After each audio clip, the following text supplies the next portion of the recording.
So, first things first, Charles. How are you? How you doing, buddy? Yeah, I'm all meet, right. I'm meeting a new friends. I see this. I can see it coming in. Because we already started talking, deep talk already. Well, what I want to start with is quite an easy one. You've always talked about how much you love James Brown. Aside from him, who would be your favorite live artist? Woman Mia Doesn't matter. with Donna Ross, you know that. Okay. And then after that, Barbara Streisand. Those are my two favorite lady singers. We'll take Diana Ross. What makes her so special? Because Donna Ross came from a hard life like I came from, and she went right to the top. And she had a style about herself all the time. And I like this, how a person can come from rock bottom and come to the top. And it made me realize that it's a chance for me. Are there some particular songs that you like? Maybe uplifting songs of Oh, her? love is like an itching in my heart. You know that what it is? And one of my favorite slogans is "Good Morning, Heartaches." And have you ever seen her perform? Oh, wait, I'm gonna show you something right here. I I got a minute to show you this, if you don't mind. Sure. And let me get to it. The reason why I like about Donna Ross is because she know how to give you appearance when she don't just walk on stage looking like anything. She makes herself give you. She want to give you style. She want to give you something to look at. Not only just to listen to her vocals, she want to give you looks with that, and that's what I like about her.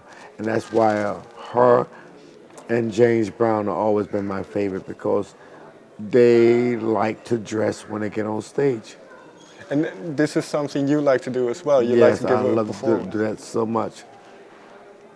Was that born with those two artists for you? Huh? Were you inspired by those two artists to do? Those are my two expires, yes. Okay. I always love them and always will. And you mentioned you also like the fact that she came from adversity. Yes. Let me. There you go. It's very cool. Thanks. I just love her. She just like, when she walk on stage, you know I'm the boss. And she's glamorous with it. And that's really what I always want to do. Not at that point, but I know I'm getting up in age, and I know Donna Ross getting up in age, but she still look glamorous, so I can't give up. I said, still a little hope for me. Right. And you say you like the fact that she came from Came from the bottom, right. the projects, and then she just know what she wanted in life, and she just would not stop. Did you know, like her, very early on that music is what you wanted to I do? like the Donna Ross when they say Donna Ross was a skinny duckling, ugly duckling, because I know that she had style. She had that keen voice. She had that. Yeah, she always had that something about her that remind me of my own inner self. Look at I came from. I've been on my own since I was 14 years old, and I see that she kept going. And but one thing she did, they told her, Motown told her that when you go back to school and get your high school diploma, then come to me. And she did that. But me, I never did really finish school until later in life. I went to a home study course and got my high school diploma, but I still don't think it's greater than the one that you get in school. And for you then, well, one thing that strikes me about your story, because the last time we spoke with you, you went into detail about kind of what you went through when you were younger.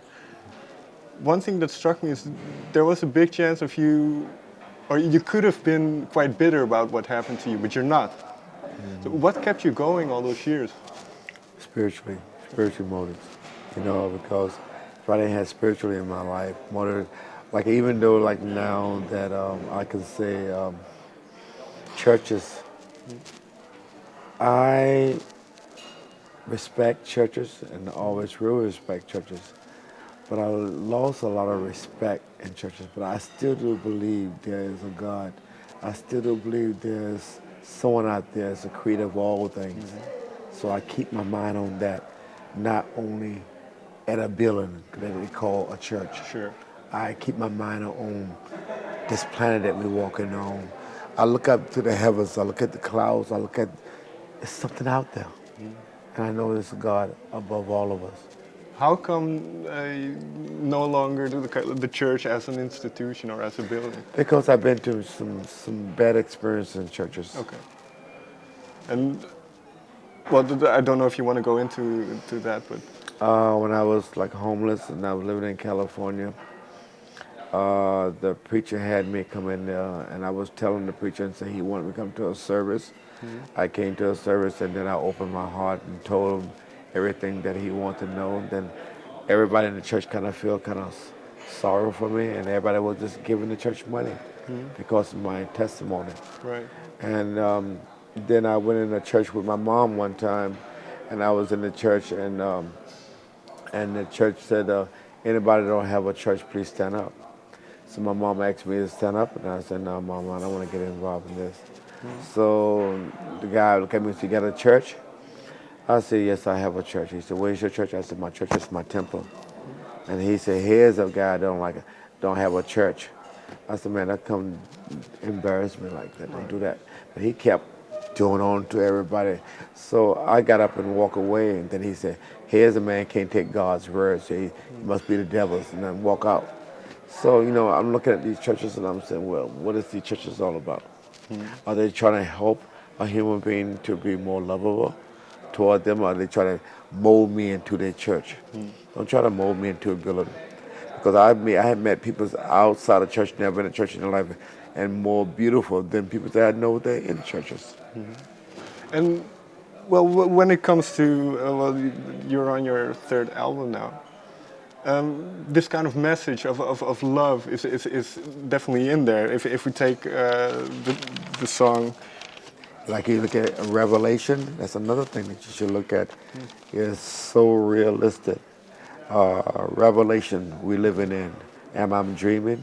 Who's going to protect us now? Right back to color, black to appreciate. And then it said, change for the better of your soul. And there was the other part that I like. It says,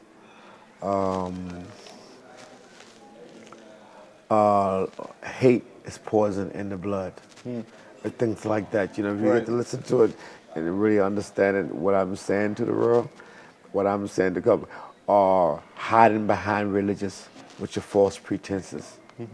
You know, and was this the song "Change for the World"? Is this kind of where that started? The idea got for to the change song? for the world, got to change for the better of your soul. And if we change for the better of our soul already know the changes of the world. So that's why I'm saying to go back, change for the better of your soul. And well, the album is also called "Changes." Yes. You've gone through a lot also in the past 4 years since your debut record was released. I'm still going to change this, but I'm just holding on. See, I hold on to, in my faith, to God's word. Right. I hold on. When I'm wrong, I committed that I'm wrong. If I can get right, make myself a better person, I'm gonna do it. I don't need the world to tell me when I'm wrong. I know when I'm wrong, Right. and I know how to correct when I'm wrong. If you can't go to the Father and let the Father know that you said out of your own mouth that I'm wrong, what can I do to correct it? See, we don't need to go to people to say, you got to know. Yeah. So it's a bit of personal responsibility. Yes, yes.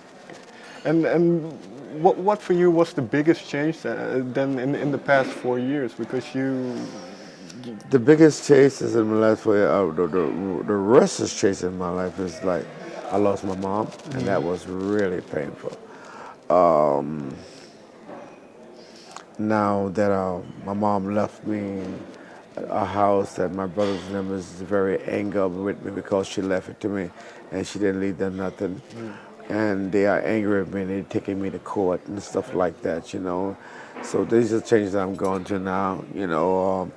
I may have to sell a house to take the little money that I made from my music to fix the house up and get the money back, and then sell a house and divide it up with them.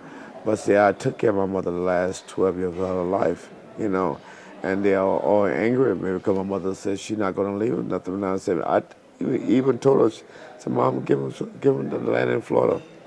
She said, those kids, they drove me crazy. And if I wouldn't have had you back from California, I don't know, I would have been dead by now. She Right. said, but you've been a good son to me, and that's why I want to do this. But I want the house, but I'm not going to go to no trials and tribulations. I got Sure. my career to worry about right now. That's what I'm trying to keep Focus my on the mind on, music. focus on my music, you know. But my mom really wanted me to have the house.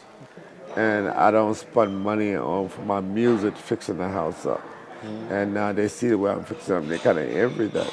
So like my manager says to me, Charles, don't worry about this. You know, they made more in one houses. If you have to go ahead, just focus on your career, and that's what I'm doing.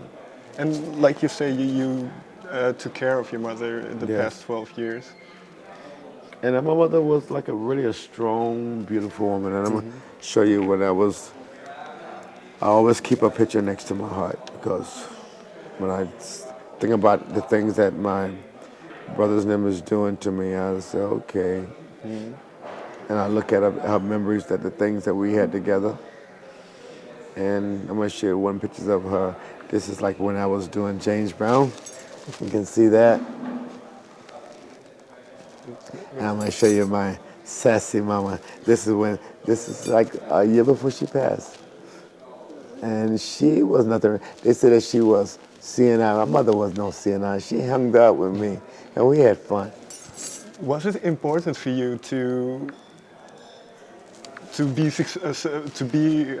have her witness you become successful in music? She always said, when I took her to my show, she'd stand up, she said, that's my baby. I said, Mom, I'm grown. She said, I don't care how old you're still my baby. Yeah. But was it important for you that she kind of knew that you finally made it Yeah, in a sense? she was happy for me. She said, son, you've been trying for this a long time. You've been writing, you've been after your music a long time. She said, son, it couldn't happen to a better person.